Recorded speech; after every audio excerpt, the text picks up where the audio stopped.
Former Australian of the Year Rosie Batty has described family violence as an epidemic, while our Prime Minister has called it Australia's greatest shame.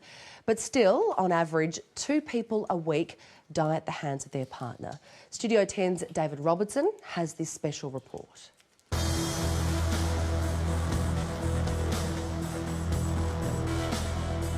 Violence against women is a serious problem across Australia. On average, 1 woman is killed every week as a result of intimate partner violence. He actually physically assaulted me and I was just fearful for my life. This look went over her face and she said, "My God, I'm terrified of him." It's that breaking down of self till you become more and more belonging to them. Australian police deal with over 5,000 domestic violence matters every week. That's 1 every 2 minutes. In most cases, the relationship can start out as a fairy tale. He went through phone books to find me. You are their world, and it is quite seductive. But what Lisa and Leanne didn't know was that they were being prepped for a lifetime of abuse. Obviously, I didn't know at the time, but it's called grooming. So you're slowly, like you can groom someone for success, which is a coach's job, you can be groomed to take less and less as a way of being treated. It starts from the minute you meet them. I mean, whether they meet someone that's very strong and their game is to break them down. Looking back on it now, it was very subtle, but because I was single with 2 children, I probably didn't notice it as much, and because I'd already been in a previous marriage, I thought not many people would have me because I was already married. No matter how long or short the abuse is to last, every victim remembers the first time. Can you take me back to that day or that night? I couldn't even tell you what the argument was, and he was violent at that time, and I just took it as that's a one-off thing because he said it would be a one-off thing. Anyway, he just hit me in the face with the burger, and then he pushed me over. He was forcing me out of the house by my hair. You've been here for so long. Why do you think men do it? Because they can. Because having their partner as an individual with her own rights, her own social networks, her own freedoms, is a threat to him and how he understands himself as a man. He'd do things like he'd say, "Do you always have to be the centre of attention? It annoys everyone." So you start looking for who you're annoying. But he's the one on your side. He doesn't want you to be annoying because he wants people to like you. Did you ever talk to anyone else outside of your marriage, like friends or anything, and say, "This is what happens," and they were telling you that this isn't normal? I would look at other relationships and I'd see how happy they were, but by the time this had happened, I had no contact with my family.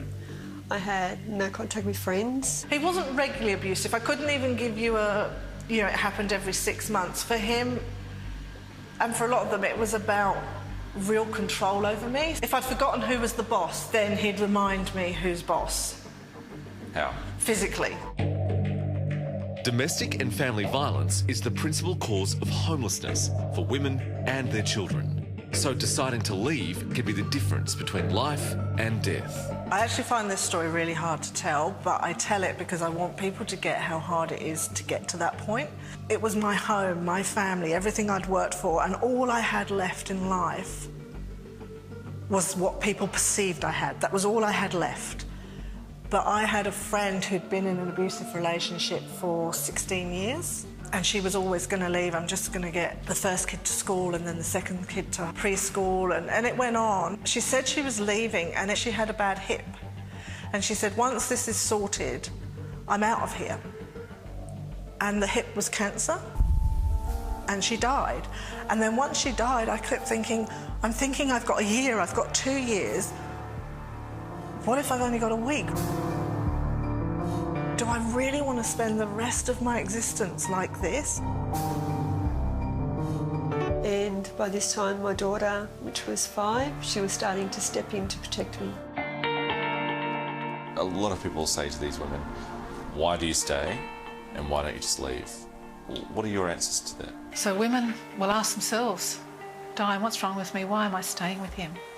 And I said, "Was he like this when you were going out with him in the first part of your relationship? Is he like this when he's with others?" And of course not. I says, so what is it like when you say that everybody else thinks he's like this, but your experience is like this? She says, nobody's going to believe me. There are people out there who will believe their stories. For Leanne, Baptist Care was there to help. You've got a safe place to be and you can clear your mind and you can think. So Dave, you've been working in this area for 25 years. What are the women like when they finally get to you? They, at times, have no idea what they're living with is domestic violence. They will think that the only kind of domestic violence is when you've got a punch, you've got a bruise, you've got a scratch. So when they come in, they don't even realise it. It's a massive step to leave a home into the unknown. When you've been told you're useless, stupid, no one else wants you, never going to make it without me, then it's scary. So to just know that there are people that can help, that people are there to support you, that's a big help. And then when they are feeling ready, then yeah, they move on. We have many, many wonderful outcomes here. So you really do have to rebuild a life. Exactly, and that's what I did, yeah. Lisa is a survivor of domestic violence. Now she openly speaks about her experience. What it does to your psyche hiding, it was worth the risk. And it does, even having this conversation, you think, am I pushing the boat?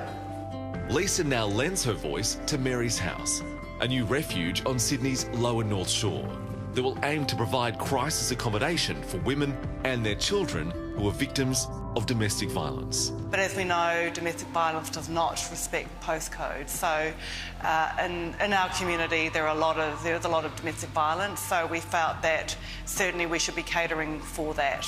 And it's all about the village protecting its women and children. Be safe. Ring the helplines, ring 1-800-RESPECT. But there are people in the community, like Louise and the steering committee, that care enough to create a whole refuge, to run it, to manage it, to employ staff. So there's people out there that care, and the more these resources are needed, the more we'll have them. As a country, we need to realise that domestic violence and family violence is a huge issue. It grows across all cultures, every people group.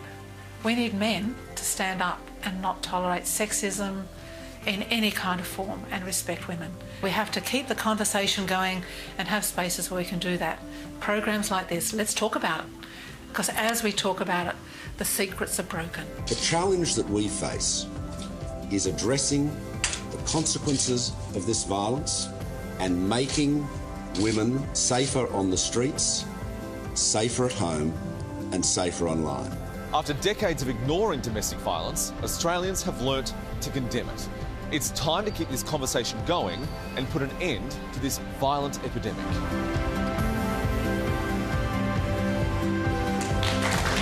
A really important story there by David Robinson. If you or someone you know needs help, Baptist Care can be contacted on 1-800-656463. And the wonderful people at Mary's House are aiming to open their doors at the end of this month to lend your support for this really great cause. You can donate online at maryshouse.org.au.